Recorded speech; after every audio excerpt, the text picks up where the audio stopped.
Kapag ayaw na sa atin, hayaan na lang natin. Kapag gusto na niyang umalis, hayaan mo nang umalis. Kapag gusto na niyang bitawan ka, hayaan mo na lang siyang mawala. Oo, alam ko mahirap kasi mahal mo pa. Pero hindi mo ba naisip na mas mahihirapan ka pa kapag pinagpilitan mo yung sarili mo sa taong ayaw naman na? Minsan, hindi porket sumuko ka, talo ka. Minsan, sumusuko tayo kasi alam natin yun ang tama. Mali naman na kasing ipagsiksikan pa yung sarili mo sa taong pilit kang tinutulak papalayo. Hindi ka dapat magmakawa na wag siyang mawala.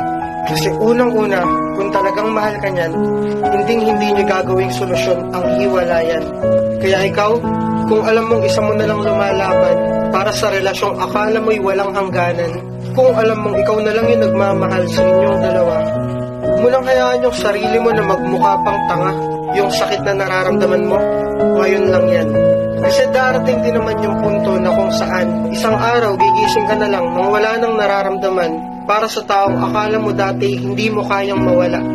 Kaya kung ayaw na niya, sumuko ka na. Hayaan mo na lang siyang sumaya sa paraang masasaktan ka ng sobra. At ngayon, nandyan ka na.